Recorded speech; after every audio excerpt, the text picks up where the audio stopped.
گلداودی جیسے پودوں کے گملے لا کر گیلری کی ایک سائڈ پر ترتیب سے لگائے، ساتھ ہی کچھ مصنوعی بیلوں سے گیلری کی دیوار کو آراستہ کیا۔ اب اس کے دم کی یہ گیلری ایک چھوٹے سے باغ کا منظر پیش کر رہی تھی۔ ان کاموں سے فارغ ہو کر اس نے گلاس ڈور پر ایک لائٹ سے کلر کا پردہ لگا دیا۔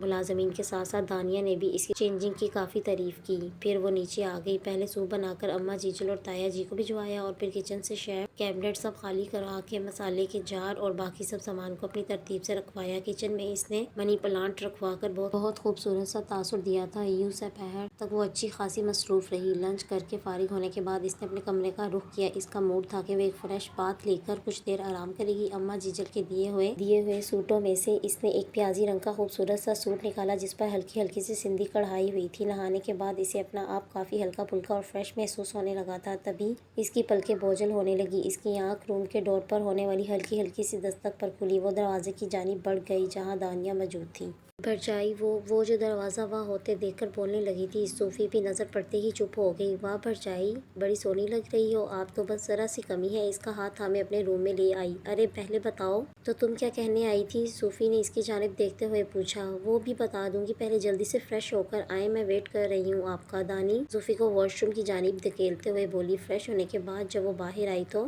دانی جویلری میں الجھی نظر آئی۔ ارے یہ سب کیا ہو رہا ہے بھرجائی؟ میرے پاس کوئی موتیوں کا جڑاؤ ہار نہیں، آپ کے پاس ہے تو مجھے دے دیں پلیز۔ مجھے دیں گی پلیز؟ دانیہ نے التجا کرتے ہوئے کہا۔ ارے ہاں بالکل، اماں نے ہی مجھے منہ دکھائی میں دیا تھا، رکو میں لے کر آتی ہوں۔ اگلے چند منٹوں میں وہ ہار کا ڈبہ اٹھائے دانی کے روم میں تھی۔ دانی آج کچھ خاص ہے کیا؟ ملازم بھی سب یہاں سے وہاں الرٹ ہو کر بھاگ دوڑ کر رہے ہیں، پھر یہ سب تمہاری تیاری؟ دانی بھی خلاف معمول آج نک سی تیار ہوئی تھی۔ جی بھرجائی، آج کچھ اسپیشل ہے، مگر پہلے آپ کو میری بات ماننی ہوگی، جلدی سے یہ ہار پہن لیں۔ دانی نے جواب دینے کے ساتھ ساتھ وہی جڑاؤ ہار صوفی کی طرف بڑھایا۔ اتنا حفظ زدہ ماحول ہو رہا ہے، اوپر سے یہ سب؟ صوفی نے الجھن سے کہا، مگر دانیہ نے صوفی کے نہ کرنے کے باوجود اسے پہنا دیا۔ اماں جیجل نے بھی جڑاؤ موتیوں کا پورا سیٹ دے ڈالا تھا جو کہ جھمکیوں اور 2 عدد کنگن پر مشتمل تھا۔ اتنے حفظ زدہ موسم میں یہ بناؤ سنگار؟ اس نے خوف سے آئینے پر اپنا عکس دیکھا۔ اف بھرجائی، نئی نویلی دلہن تو پتہ نہیں کیا کیا پہنتی ہیں، اور ایک آپ ہیں کہ سادگی کی مورت۔ اچھا چلیں، میں آپ کو زیادہ تیار نہیں کرتی، حالانکہ میرا فل موڈ تھا آپ پر اپنے ہنر کو آزمانے کا، لیکن چلیں پھر کسی اور وقت۔ فی الحال آپ صرف لپسٹک لگا لیں، کاجل تو ویسے ہی آپ نے لگایا ہوا ہے۔ دانیہ نے ٹھیک ٹھاک اس کی کلاس لیتے ہوئے ریڈ لپسٹک اس کی جانب بڑھائی۔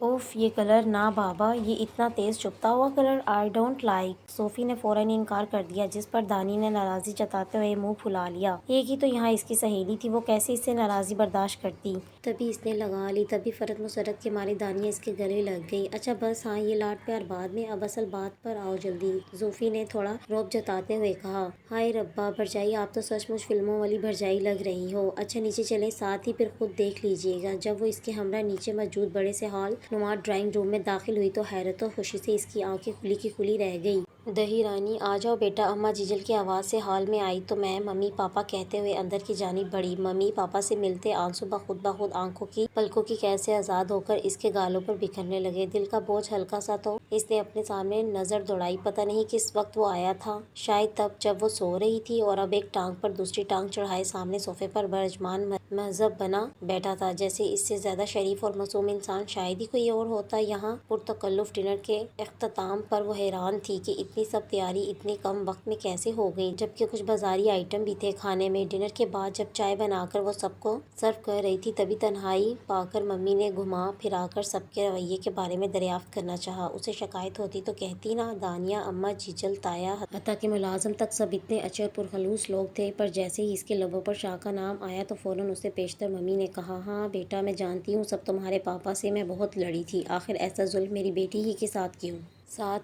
اپنے گاؤں کے رسم و رواج کی پھینٹ میری لاڈلی بیٹی کو کی چڑھا دی، مگر جب اعظام ہمیں لینے گھر آیا، ہم سے ملا، پھر راستے بھر اس کی باتیں، ہمارے لیے اس کی نظروں میں عزت اور احترام دیکھ کر مجھے بھی تمہارے پاپا کے انتخاب پر فخر ہوا، اور پھر باقی اندیشے تمہاری نند بیجی وغیرہ سے مل کر دور ہو گئے۔ تمہیں یاد ہے نا کہ میں اکثر کہا کرتی تھی، کاش میرا بیٹا ہوتا، آج اعظام سے مل کر یہ خواہش پوری ہو گئی۔ کیا کوئی ماں باپ ہوں گے اتنے خوش نصیب جنہیں اتنا اچھا گھرانہ اور سمدھیانہ ملا ہو اپنی بیٹی کے لیے؟